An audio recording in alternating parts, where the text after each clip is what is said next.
The congressional hearing room fell into a tense silence as Pam Bondi stepped toward the microphone. Every camera swiveled to capture her, her blonde hair perfectly styled, her navy suit crisp and commanding. The former Florida Attorney General fixed her gaze on Representative Jasmine Crockett, who sat across the chamber, calm but alert. Congresswoman Crockett has been spreading false information for months, Bondi declared, her tone sharp as steel. Today, I present proof that will expose the truth. The C-SPAN feed caught every flicker of expression, Crockett's crimson blazer in stark contrast to Bondi's conservative blue. A brief look of surprise crossed Crockett's face as Bondi lifted a folder stamped confidential. What she has been hiding from the American people will astonish you, Bondi continued, her voice rising. Murmurs rippled through the chamber as the committee chairman struck his gavel, calling for order. Republican members leaned forward eagerly. Democrats exchanged wary glances. Bondi opened the folder with theatrical precision. Across from her, Crockett adjusted her microphone, her demeanor steady and unshaken. Pam Bondi had been here before, under scrutiny, under pressure. As Florida's first female attorney general and a close ally of former President Donald Trump, she knew how to command attention. I have spent my career defending truth and accountability, she began, her southern accent soft but resolute. The hearing, meant to discuss federal emergency response funding, had quickly spiraled into a political spectacle. Invited as a special witness by Republicans, Bondi had redirected the session toward Crockett, a rising Democratic star from Texas known for her sharp arguments and civil rights record. This is not about policy differences, Bondi said firmly. It's about a pattern of deliberate misinformation. Screens around the room flickered to life, displaying a months-old social media post from Crockett. Bondi pointed toward it. Here, she claimed emergency relief funds were being withheld from minority communities. That is false. She advanced to the next slide. FEMA maps showing allocations by damage, not demographics. Gasps and whispers filled the air. Then came the moment no one expected. As Bondi prepared to present internal emails allegedly proving Crockett's deception, a Democratic staffer rushed in with a note for the chairman. He read it silently, then spoke with grave urgency. Mr. Chairman, we've just confirmed that parts of Ms. Bondi's evidence appear to have been altered. The originals do not match what's being presented. The room erupted. Cameras flashed. Bondi froze, her confidence faltering.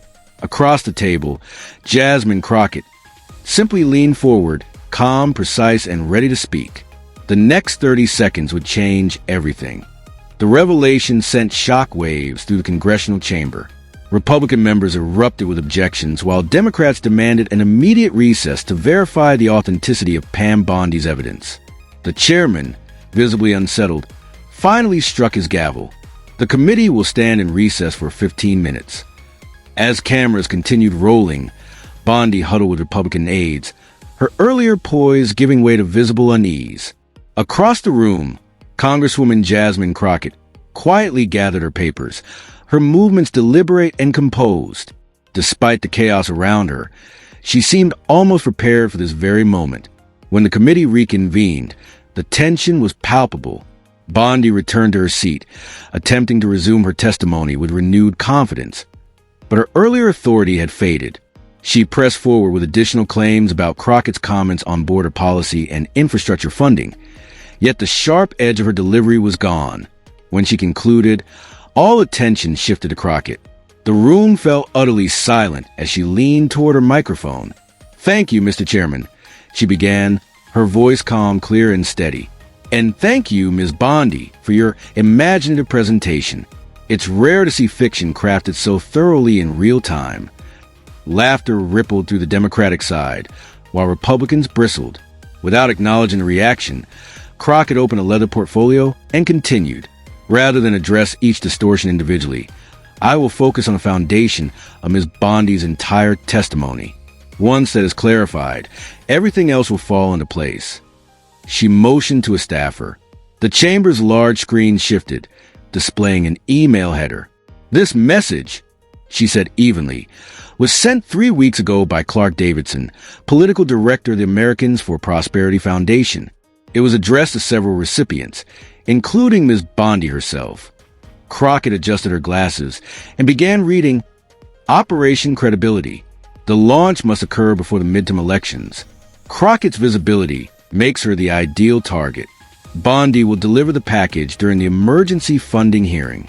All materials will be provided. The chamber erupted in disbelief. Republicans shouted objections while reporters frantically typed notes. When order was restored, Crockett continued, unfazed. I hold the verified email chain, authenticated by cybersecurity specialists, she said firmly. It proves that every document Ms. Bondi presented was altered from its original version. The screens change again, showing side-by-side comparisons. The genuine FEMA maps beside Bondi's edited copies. This legend, Crockett explained, was deliberately removed to conceal the disaster severity index, creating the illusion that aid was distributed unfairly. Bondi's complexion paled as she whispered anxiously to nearby aides. Crockett continued, her tone measured but unrelenting. As for the so-called internal emails Ms. Bondi cited, they were selectively edited. Here is the unaltered version, showing I requested clarification because the initial data was incomplete. Each revelation landed with precision, dismantling Bondi's testimony point by point. Then Crockett delivered the final blow. Phone logs and calendar records show Ms. Bondi met with oil industry executives days before this hearing. The very companies positioned to benefit if this emergency funding bill fails. Gasps filled the chamber. The issue had shifted from politics to potential corruption. Mr. Chairman, Crockett declared, facing the dais, I move that this matter be referred to House Ethics Committee for investigation into Ms. Bondi's testimony and possible violations of House rules. The chairman hesitated, shaken. The committee will take your motion under advisement, he replied weakly. Crockett wasn't finished. Lifting a binder, she added, I also submit this independent fact-check analysis addressing every claim made by Ms. Bondi. We were informed weeks ago of this coordinated smear campaign and allowed it to unfold publicly, so the truth could be seen in full. Turning directly to Bondi, she said quietly, now we have our answer. A senior Republican, known for her integrity, broke the silence. Mr. Chairman, she said gravely, I believe Ms. Bondi's testimony should be stricken from the record pending verification. Bondi's voice trembled. These accusations are false. Crockett smiled faintly. Unlike your documents, Ms. Bondi, mine would stand forensic scrutiny. Her closing words carried weight beyond the hearing room. This is not about me. It's about protecting the integrity of Congress. When disinformation replaces accountability, we all lose. Within minutes, hashtag Crockett Takedown and hashtag Bondi Backfire were trending nationwide. Clips of Crockett's poise, devastating rebuttal spread across social media. News anchors replayed the moment repeatedly. The instant when a political ambush transformed into a historic reversal. Jasmine Crockett hadn't just defended her name. She had rewritten the narrative. The aftermath. The day truth fought back. We allowed their plan to unfold, Congresswoman Jasmine Crockett told reporters outside the Capitol, because we were compiling evidence of our own. Today's hearing simply confirmed what we already knew. Flashes erupted as another journalist shouted, Will you file an ethics complaint against Ms. Bondi? Crockett's reply was firm but measured. This isn't about personal retaliation. It's about protecting the integrity of congressional proceedings. The appropriate committees will decide the next steps. My focus remains on securing emergency funding for disaster victims who've waited too long. Meanwhile, Pam Bondi was nowhere in sight. Witnesses later reported she slipped out a side entrance to avoid the press. Her scheduled evening news interview was abruptly canceled. By nightfall, Washington had transformed.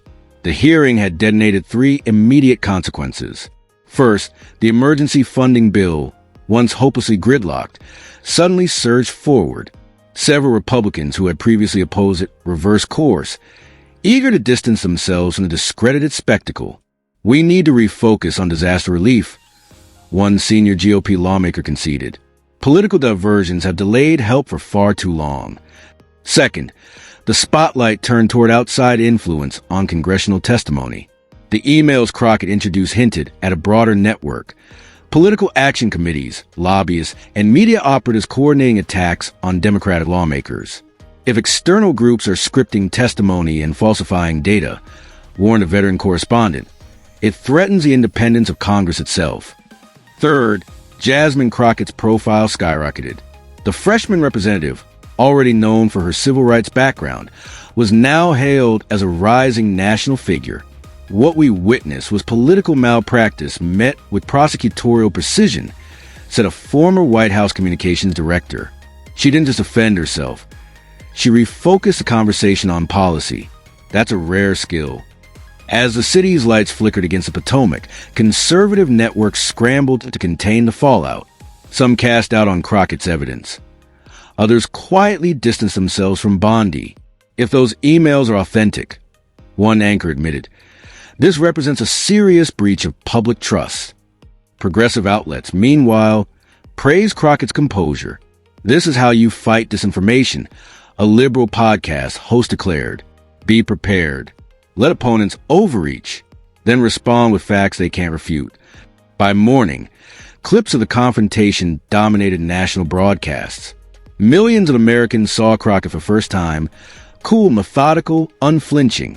I've never seen anything like it, admitted a network host. She dismantled a smear campaign live, with evidence in hand. Investigations soon followed. Financial records exposed deep ties between energy companies and organizations linked to the operation. Follow the money, advised an ethics expert. Political deception usually leaves a paper trail. Within 3 days, the House Ethics Committee announced a bipartisan investigation. Public confidence in Congress must be absolute, its statement read. These allegations warrant full review. For Bondi, the fallout was immediate. Her television invitations dried up. Strategists who once championed her now backed away. A week later, she issued a statement. I presented information I believed accurate and am cooperating fully with investigators. But her denial only deepened the mystery, if not Bondi, who orchestrated Operation Credibility Kill. Crockett, meanwhile, used her newfound spotlight to redirect focus toward victims of the very disasters the bill addressed. Families in shelters don't need viral moments, she told a primetime interviewer. They need roofs and recovery. 2 weeks later, the emergency funding bill passed overwhelmingly, a bipartisan triumph born from controversy. Analysts called it poetic justice. The scheme designed to destroy Crockett had elevated her instead. A textbook political backfire, observed a Georgetown professor. As midterms approached, Democratic candidates reported a surge in donations and volunteers inspired by what pundits dubbed the Crockett effect.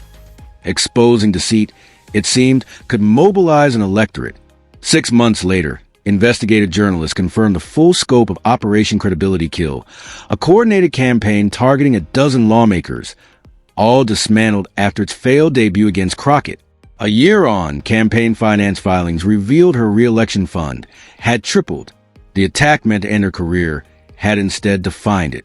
In politics, remarked a veteran Capitol correspondent, they say if you strike at the king, you must not miss. Bondi and her allies aimed at Jasmine Crockett and missed completely. And as history will record, amid a storm of misinformation, truth still spoke louder, because someone had the courage to stand and prove it.